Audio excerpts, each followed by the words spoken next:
요즘 나름대로 인기 있는 프로죠. 강철 부대를 아십니까? 강철 부대 시즌 이제 2가 이렇게 진행되어지고 있는데, 시즌 1을 통해서는 박군인가 하는 이 사람이 굉장히 유명해졌고요. 육준서 이런 사람들이 이제 유명해졌습니다. 지금 시즌 2로 또 나름의 화제를 불러 모으고 있습니다. 특수부대원들이 이제 각 특수부대원들이 나와서 누가 강하느냐를 이제 증명하는 프로그램입니다. 최근에 이제 시즌 2가 나오면서 이제 탈락하는 부대가 좀 나왔고요. 총 6부대가 남았습니다. 그래서 두 부대끼리 편을 먹고 연합작전을 실행하였습니다. 총 6개의 부대가 2개씩 짝을 지었는데 전부 다 원하는 팀끼리 잘 먹고 또 분위기도 좋아서 우수하게 임무를 잘 수행하는 것이 이렇게 보여졌어요. 그리고 이제 마지막 팀인 어느 팀이 남았냐, 707 특수 임무단과 UDT 해군 특수 전단 연합의 차례가 되었습니다. 재미난 것은 두 팀이 유일하게 서로를 원하지 않았던, 가장 걸리지 않았던 했던, 나와 편을 먹지 않았으면 했던 그 부대가 각자가 서로 그 부대였다는 거예요. 그런데 그 두 팀이 이렇게 편을 먹었으니 분위기가 이렇게 좋아 보이지 않더라고요. 이게 저러다가 이제 탈락하겠구나 이렇게 생각을 했는데 막상 뚜껑을 열어봤는데 어떻게 됐을까요? 그 팀이 1등을 했습니다. 자, 이 임무가 어떤 임무냐면 배 위에서 하는 임무인데, 선박 위에서 하는 임무인데, UDT 부대가 어떤 부대냐? 그 임무를 누구보다 잘 수행하는 부대였던 것이었어요. 예전에 3호 주얼리호라는 이 배가 있었는데, 이제 소말리아 해역에서 소말리아 이 해적들에게 점령을 당하죠. 그때 이 소말리아 해적들을 다 소탕하고 석혜균 선장, 이때 석혜균 선장 이름이 유명해졌고, 또 이 석혜균 선장을 고쳤던 사람이 이국종 교수라고 유명해졌죠. 이 사건 때 바로 엄청난 활약을 하면서 구해낸 부대가 UDT였다는 것입니다. 1등을 할 만하죠. 자, 이 부대들의 경합 장면을 이 프로가 굉장히 재미있게 편집을 해서 중간중간 진행자들과 또 초대 손님들을 통해서 막 이야기를 나누고, 또 중요한 순간에 막 60초 후에 공개합니다 이렇게 하면서 빨리 결과를 막 알고 싶은데 일부러 막 이렇게 재미있게 편집도 하면서 긴장감 있게 보여주는 프로가 바로 강철부대라고 하는 프로그램의 특징이죠. 이 프로에서 초청된 사람들 중에 강철부대 1에서 시즌 1에서 나왔던 이 특수부대원들이 초청이 되었습니다. 전문적인 지식이 있죠. 그래서 이 지식을 가지고 막 어느 때마다 설명하는 거예요. 이때 이 전략적인 움직임은 저거 굉장히 잘한 거다. 저거는 저게 아주 약속된 행동이다. 이게 일반인들에게 나올 수 없는 아주 특별한 이렇게 막 얘기하면서 해설도 해줍니다. 그런데 707 UDT 연합의 훌륭한 임무 수행과 1등을 하는 장면을 보면서 이런 말을 해요. 이 팀이 우승할 수 있는 비결이 있었는데 그건 두 팀의 팀장 중에 한 팀장이 이 작전에서 빠졌기 때문이다. 만약 둘 다 있었으면 어떻게 됐을까요? 둘 다 탁월한, 아주 내노라 하는 우리나라의 특수부대 굉장한 리더들이죠. 그렇기 때문에 이 머리가 있으면 어떤 일이 일어나요? 반드시 의견 충돌이 일어날 수밖에 없습니다. 그래서 그게 참 잘한 선택이다라고 평가하는 것을 보게 됐습니다. 자, 여러분, 선박 임무에 있어서 누가 전문가죠? UDT, 방금 말씀드렸던 UDT가. 그러니까 누가 빠진 거예요? 707의 이 팀장이 빠졌습니다. 그러니까 내 생각, 내 자존심, 내 의지, 할 수 있는데, 하고 싶은데 그것을 내려놓는 것은 쉽지 않은 일이었을 거예요. 우리가 보면서 저 고생스러운 걸 왜 이렇게 생각할 수 있을지 모르겠지만, 거기 있는 특수부대원들은 다 이제 이 엄청난 자부심이 있기 때문에 무언가 작전에 내가 하나라도 더 하고 싶어 하는 사람들이 모여있기 때문에 그것을 내려놓기는 쉽지 않았을 거라는 거죠. 근데 결국 그것을 포기한 쪽이 어떤 결과를 만들었습니까? 오히려 그 연합팀이 더 잘 되게 만든, 우승하게 만든 결과를 만들었다는 것이죠. 이런 장면을 보면서 참 우리의 삶에도 똑같이 참 적용이 되는구나라는 생각을 해보게 됩니다. 꼭 이건 내가 해야 돼, 이건 나만이 할 수 있는 일이야 라고 하는 그런 마음들이 우리 안에 어떤 것을 특별히 잘하는 것에 있어서, 여러분 다 요리를 계신 분들이 여자분들이 많이 계시지만 요리에 있어서 어떤 분들은 찌개를 잘하시고 찜을 잘하시고 그렇잖아요. 그거에 있어서는 내가 전문가다라고 하면 잘 내려놓지 못하는 그런 우리의 모습이 있는 거죠. 그런데 그 생각 때문에, 그 마음 때문에 오히려 일을 그르치는 경우도 참 많다라는 것을 볼 수 있습니다. 내가 실제로 어떤 일을 굉장히 잘해서 그 일을 잘 성사시킬 수도 있습니다. 그러나 오히려 그 내려놓지 못하는 그 모습 때문에 나의 기술을, 나의 실력을 계승받아야 될 또 다른 사람이, 성장해야 될 사람이 오히려 나의 고집과 나의 그런 의지, 내가 포기하지 못하는 그것 때문에 제대로 배우지 못하고 성장하지 못하더라 라는 것을 또 보게 되는 거죠. 그래서 어떻게 보면 이 내려놓음, 자기 포기라는 것은 쉽진 않지만, 그러나 때로는 좀 과감하게 시도해야 될 일이 아닌가라는 생각을 해보게 됩니다. 자, 특별히 신앙생활에 있어서는 이 자기 포기, 내 의지를 내려놓는 것, 나를 내려놓는 것, 이것은 선택이 아니라 필수인 것이죠. 내 생각, 내 자존심, 내 입장이라는 것을 하나님 앞에 내려놓는 것. 만약 하나님 앞에서 우리가 그렇게 하지 않는다면, 내려놓지 않는다면 어떻게 될까요? 존 칼빈이라고 하는 신학자가 이런 이야기를 했습니다. 하나님의 의를 얻는 길은 우리 자신의 의를 포기하는 것이다.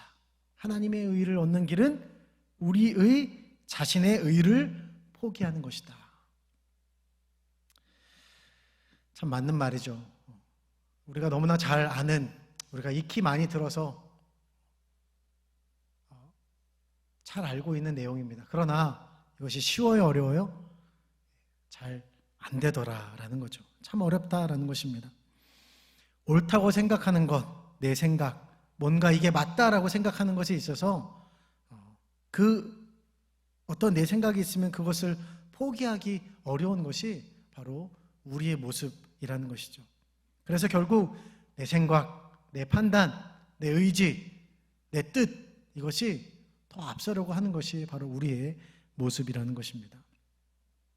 저마다 사람들을 보면서 이게 옳다, 저게 옳다라는 사람들의 이야기를 들어보면 다 나름대로 그 이야기를 가만히 들어보면 이성적이고 합리적이고 설득력이 있는 이야기를 합니다. 틀린 이야기가 없어요. 그런데 그 틀린 이야기가 없는 이쪽 편과 저쪽 편이 어떻게 하고 있어요? 대립을 하는 거죠.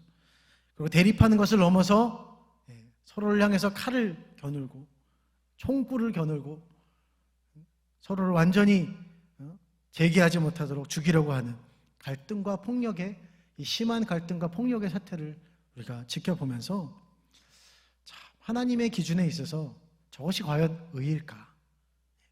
당연히 하나님의 기준에 있어서 그것은 의가 될 수 없는 것이죠.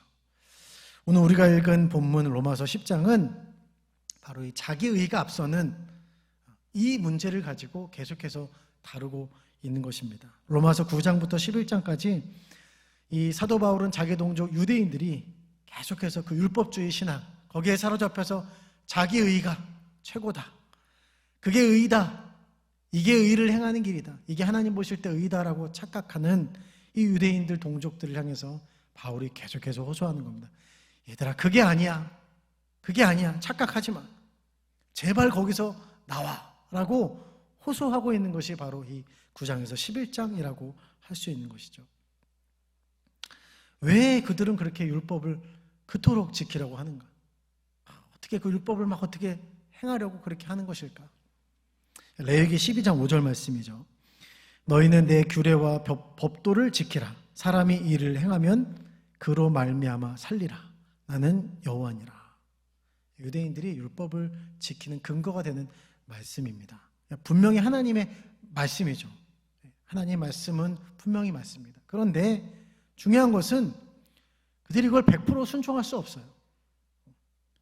그리고 율법을 지키면 지킬수록 어떻게 되어져 가요? 사람들이? 유대인들이 어떻게 되어져 가고 있습니까?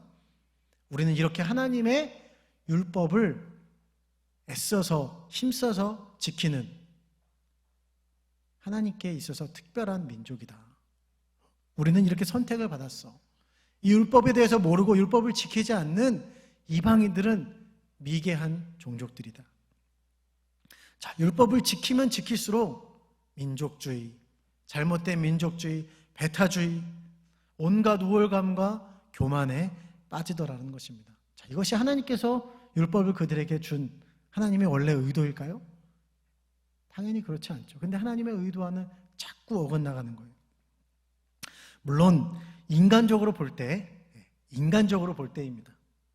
오늘날도 율법을 잘 지키는 유대인들, 제가 만나보진 않았지만 그들의 삶을, 그들의 율법을 지키는 열심을 이렇게 들어볼 때는 좀 대단하다. 참 저런 굳은 의지가 있기 때문에 지금도 유대인들이 전 세계를 이렇게 참 휘어잡고 있구나.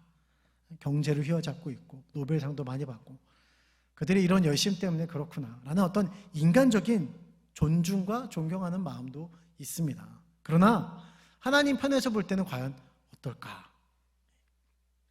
하나님께서 보실 때 사랑과 긍휼과 영원 사랑을 하는 마음이 빠져버린 이 정신, 그 열정과 마음이 하나님 보실 때 과연 이것이 얼마나 의로운 일인가, 어떻게 평가하고 계시는가라는 문제라는 것이죠. 그렇다면 우리는 이러한 행보와는 다른 행보를 걷고 있다고 우리는 그렇게 이야기합니다. 우리는 이와는 다른 행보를 걷고 있다. 그런데 우리가 유대인들과 같은 열심을 가지고 그런 율법을 지키는 열심이 우리 가운데 있는가? 하나님을 향한 열심이 있는가? 또 우리는 그런 신앙 노선을 따르지 않기에 열심히 나름 믿는다고 하는데, 그렇다면 하나님 보실 때 열심히 믿는 믿음이라면 믿음에서나 의의가 있을 텐데, 그럼 우리는 하나님 앞에서 의로운 사람인가? 나에게는 하나님의 의의가 있는가? 의라고 하는 말이 이렇게 딱 붙어버리니까 뭔가 굉장히 우리의 마음을 좀 부끄럽게 만들죠. 선뜻 대답하기가 어렵습니다. 그럼 나는 도대체 뭔가? 라고 하는 자책감이 우리에게 수도 없이 찾아오는 것입니다. 그래서 우리가 선택하는 행보는 무엇일까요? 여러분, 어떤 행보를 선택하고 있습니까? 뭔가 의미 있는 일, 좋은 일을 하려고 합니다. 그리고 조금 더 열심히 믿어보는 거죠. 어떻게? 성경을 더 읽는다라든지, 교회를 더 열심히 다녀본다라든지, 오늘 이렇게 수요일까지 우리 또 열심을 내서 예배를 드린다든지. 사실 많은 사람들도 이런 선택을 합니다. 중요한 사실은 무엇이냐? 인간은 다 자기가 어떻게 해서든지 간에 무언가 만회를 해보려고 하고 의를 찾아보려고 한다는 것입니다. 자기 의를 드러내려고 한다는 것이죠. 이것이 인간의 본성이라는 거죠. 그렇기 때문에 결국 우리가 그렇게 비난하는 유대인들, 그들과 우리의 근본적인 마음은 아주 다르지 않다는 것입니다. 내 힘으로, 내 의지로, 내 노력으로 한번 해보겠다, 만회해보겠다. 사람마다 정도의 차이가 있겠지만 우리의 본성에는 바로 이러한 마음이 자리 잡고 있다는 것입니다. 우리는 우리 안에 숨어있는 이 유대인의 본성, 그것은 모든 인간 안에 있는 본성이죠. 죄된 본성이죠. 유대인의 노력이 우리 안에도 동일하게 있음을 알아야 합니다. 이 문제 자각이 우리에게 필요하다는 것이죠. 오늘 이러한 모습에 대한 하나님의 말씀의 지적과 또 그 해결을 우리가 말씀을 통해서 깨닫기 원합니다. 문제를 알아야 방법이 보이듯이죠. 그리고 다시 하나님 앞에 우리의 의가 아닌 어떻게 해야 될까요? 하나님의 의로움이 우리 안에 입혀지는 시간이 되어지기를 소망합니다. 우리 함께 5절에서 7절 말씀을 함께 읽어보시도록 하겠습니다. 시작. 모세가 기록하되 율법으로 말미암는 의를 행하는 사람은 그 의로 살리라 하였거니와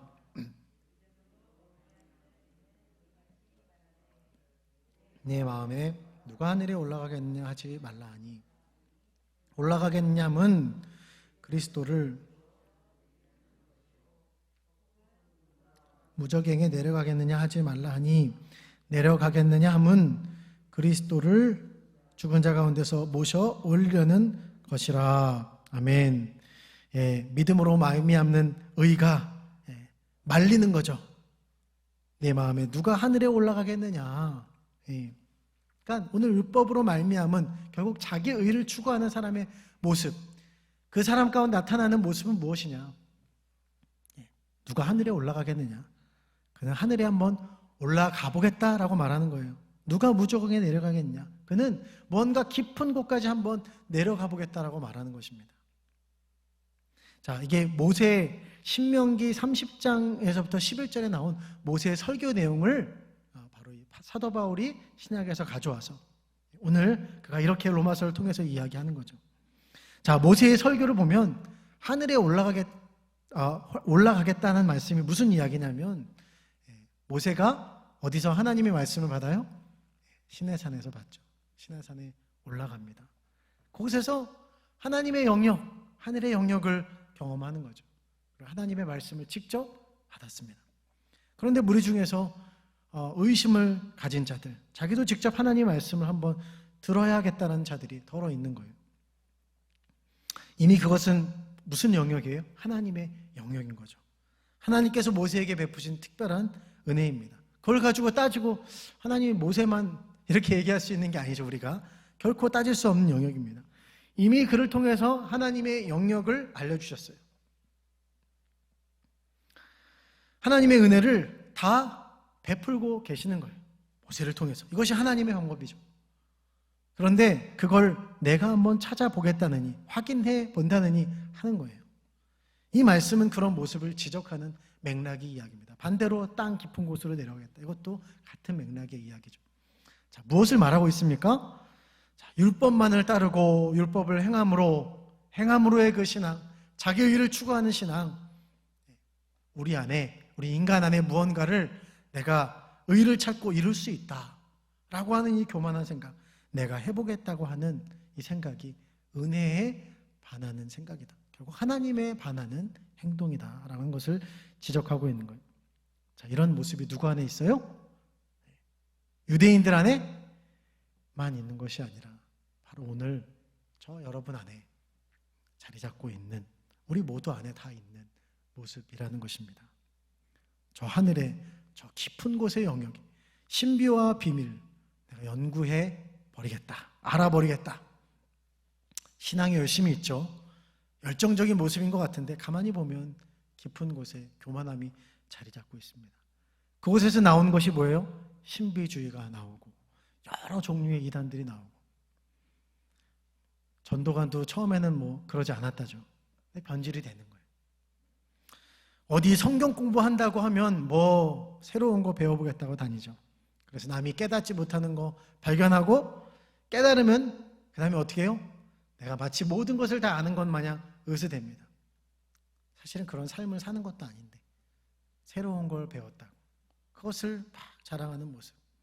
신비주의가 아니어도, 이단이 아니어도 다른 종류의, 어떻게 보면 이걸 이단이라고 말하긴 그렇지만 하나님 보실 때는 적합하지 않은 자기 의를 추구하는 자죠.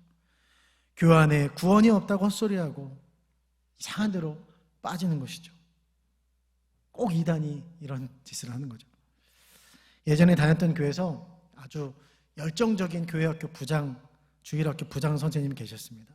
그런데 어느 날 그분이 교회를 안 나오기 시작하니, 그렇게 열심히던 분이 서서히 안 나오기 시작합니다.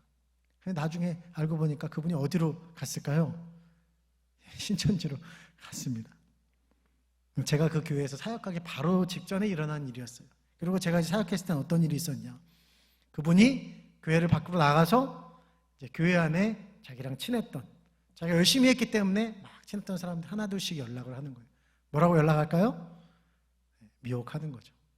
여기에 진리가 있다, 이런 식으로 접촉을 하는 겁니다. 그 일이 이제 알려지게 되면서 그 당시 그 담임 목사님이 그걸 알게 되고 교회 이것을 다 이제 이야기하게 되었어요. 차단을 해야 된다. 그리고 이단 교육을 막 실시하시고 몇 주간 뭐 동영상도 이단 동영상 현대 종교 이런 거 보고 이단에 대한 말씀을 막 하셨던 기억이 납니다. 물론 이런 문제는요, 그것을 그렇게 빠진 그 사람이 잘못이다라고 말하기 전에 저 같은 목회자에게 있어서는 아마 담임 목사님도 마찬가지의 마음이지 않을까 싶어요. 책임감을 갖는 거죠. 왜 이렇게 되었을까? 확실한 복음을 들려주지 못했기 때문 아닐까? 진리라는 것이 변하지 않고 흔들리지 않는 건데 확실한 진리와 은혜와 이 복음을 제대로 못 가르쳤기 때문에, 이 교리를 제대로 못 가르쳤기 때문에 이런 결과가 나오지 않았나라는 그런 책임감이 좀 있습니다. 그러나 분명한 사실은 자기가 내려놓지 못하는 교만, 나라고 하는 자아가 포기되어지지 않을 때 얼마든지 우리들 가운데서도, 여러분들 가운데서도 일어날 수 있는 실수와 잘못이라는 것이죠. 우리는 이런 잘못된 선택을 할 수 있는 것입니다. 그렇다면 오늘 이 길에서 벗어날 수 있는, 정말 하나님 보실 때 제대로 된 신앙, 하나님의 의를 추구하며 하나님 보실 때 의라고 평가받을 수 있는 그 신앙생활은 무엇일까? 자, 우리 함께 8절 말씀을 읽어보시도록 하겠습니다. 시작. 그러면 무엇을 말하느냐?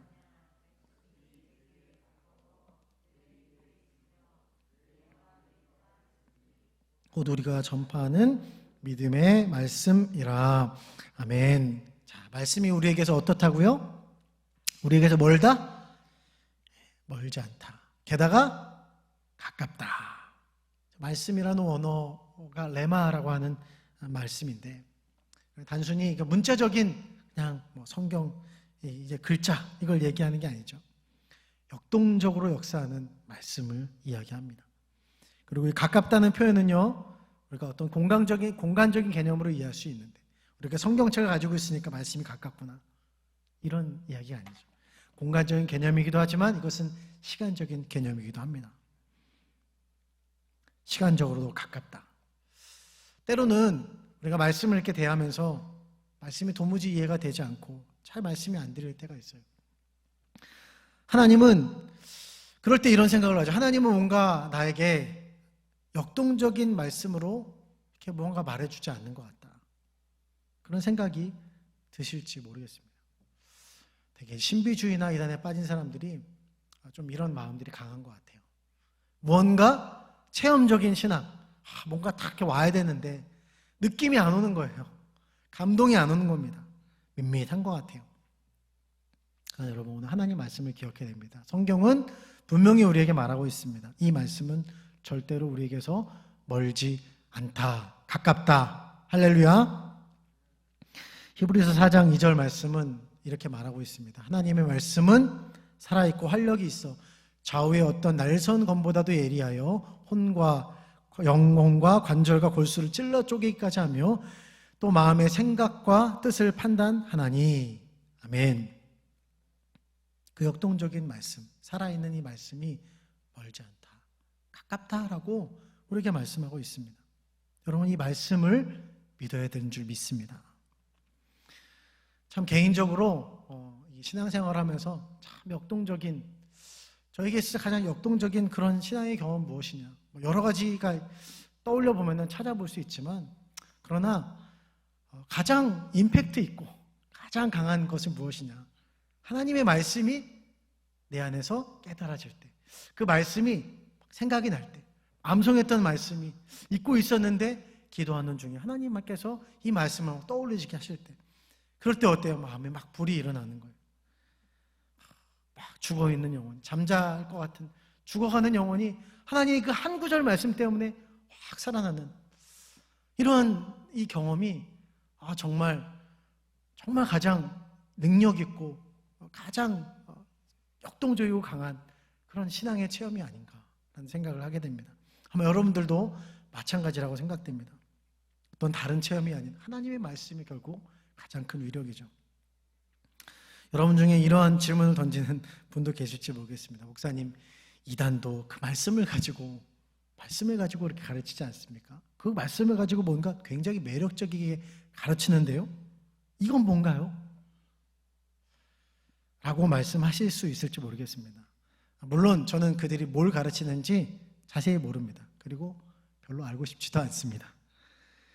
왜냐하면 제가 아는 하나님의 말씀이 무엇에 대한 말씀인지 너무나 잘 알아요. 그 본질을 잘 알고 있기 때문에 다른 것에 별로 관심이 없습니다. 오늘 성경은 말씀을 그냥 말씀이라고 하지 않죠. 무슨 말씀이라고 말하고 있습니까? 믿음의 말씀, 신뢰할 만한, 그래서 우리를 흔들리지 않게 하는 말씀이라는 거예요. 왜 그럴까요? 왜 그럴까요? 오늘 이 말씀의 결론이 되는 말씀입니다. 또 다른 말씀인데요. 로마서 1장 17절 말씀입니다. 로마서 1장 17절 말씀 우리 함께 읽어보시도록 하겠습니다. 시작. 그러므로 믿음은 로마서 10장 17절 말씀입니다. 죄송합니다. 1장이 아니라 10장인데요. 1장을 읽으셨군요. 로마서 10장 17절 말씀입니다. 예, 함께 읽어보시겠습니다. 시작. 그러므로 믿음은 들음에서 나며 들음은 그리스도의 말씀으로 말미암느니라. 아멘. 자, 이것이 무슨 말씀이라고 말하고 있습니까? 그리스도의 말씀이다. 영어로는요, Word of God, 하나님의 말씀이다라고 이렇게 번역을 하고 있어요. 그런데 이 말씀을 새 번역에서는 뭐라고 말하고 있냐면 그리스도에 관한 말씀이라고 말하고 있습니다. 자, 뭐가 맞을까요? 그리스도의 말씀, 하나님의 말씀, 그리스도에 관한 말씀. 뭐가 맞을까요? 그리스도의 말씀은 그리스도께서 직접 하신 말씀이고, 하나님의 말씀은 하나님이 직접 하신 말씀이고. 좀 차이를 잘 모르겠는데요. 생각할지 모르겠습니다. 중요한 것은요, 그리스도께서 전하신 말씀이나 하나님께서 전해주신 말씀이나 다 뭐에 대해서 말하고 있습니까? 구약은 우리를 사랑하셔서 이 땅에 보내주실 예수 그리스도에 관한 말씀을 예언하고 있고, 신약은 이 땅에 오셔서 이 땅에 오신 그 예수 그리스도에 대해서 증언을 하고 있는 거죠. 예수님 자신도 예수 그리스도에 대하여 자신에 관하여서 친히 말씀하셨죠. 제자들에게 말씀하십니다. 나는 누구다? 나는 선한 목자다. 나는 세상의 빛이다. 목자는 자신의 양을 위하여서 목숨을 내어버리는 존재다. 나는 그런 선한 목자다. 내가 곧 길이고 진리고 생명이다. 나로 말미암지 않고는 아버지께로 올 자가 없다. 요한복음 11장 25절에서 26절 말씀이죠. 나는 곧 부활이요 생명이니 나를 믿는 자는 죽어도 살겠고 무릇 살아서 나를 믿는 자는 영원히 죽지 아니하리니 이것을 내가 믿느냐. 할렐루야.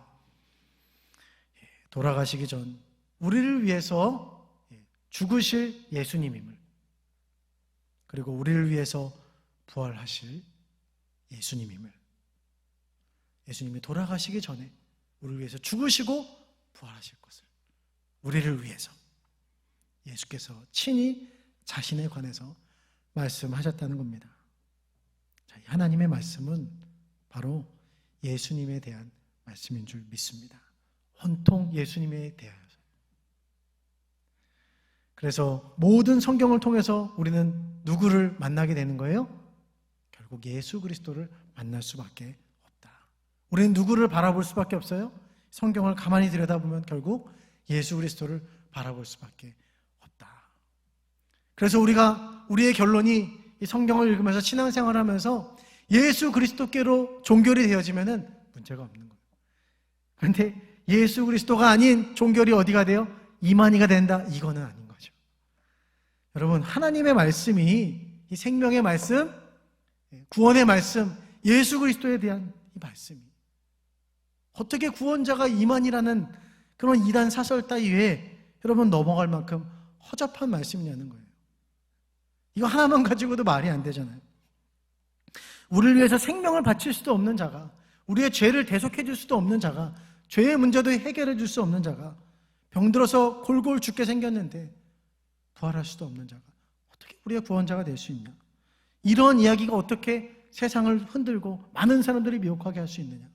그것도 믿는 자들이 미혹하게 할 수 있느냐? 말이 안 되는 사실인 거죠. 여러분, 하나님의 말씀이 좀 내가 넘어지고 때로는 실수하죠. 그래서 위축되어집니다. 그리고 때로는 주눅이 들어져요. 하나님이 날 안 사랑하시나 보다. 나는 구원을 받은 백성이 맞는가? 나는 구원받지 못한 백성은 아닌가라는 패배감과 실패감에 빠지게 그렇게 만들게 놔둘 그런 말씀입니까? 죽으시고 부활하셨는데 그 하나님께 능치 못함이 어디 있겠냐는 거예요. 능히 우리의 죽을 영혼도, 우리의 잠자고 있는 영혼도 주님이 우리를 구원해 주실 줄 믿습니다. 어떻게 감히 이런 그리스도에 관한 믿음의 말씀 앞에서 내가 내 노력으로 의로워질 수 있다고 감히 내가 고개를 뻣뻣이 들고 하나님 앞에 뻐길 수 있냐는 거죠. 그런 일은 있을 수 없다는 거죠. 절대 그럴 수 없다. 절대 그럴 수는 없습니다. 우리에게 하나님의 의에 이르게 하는 말씀은 바로 나를 위해 죽으시고 부활하신 예수님에 대한 말씀인 줄 믿습니다. 그래서 이것은 믿음의 말씀이고 믿음을 주는 말씀이고 믿음의 원천이 되는 말씀인 줄 믿습니다. 할렐루야. 그렇기 때문에 내 감정, 내 공로, 내 상태 이런 것과 상관없이 우리는 어디에 우리의 미래를 걸어야 될까요? 하나님의 말씀에.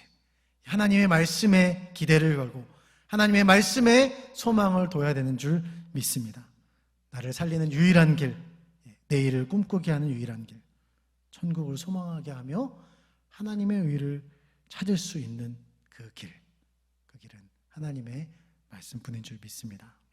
그 말씀은 바로 예수님을 바라보며 예수님을 통하여 그 은혜와 사랑을 깨닫고 새롭게 되어지고 천국 백성으로 누리며 살게 하는 능력의 말씀인 줄 믿습니다.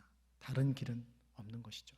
거기에는 나의 생각, 내 뜻, 내 것, 내가 없는 거예요. 말씀을 정리합니다. 우리는 왜 오늘 이 귀한 은혜를 경험하지 못하고 왜 자꾸 실패하고 넘어질까요? 왜 실패하고 넘어졌는데 잘 일어나지 못할까요?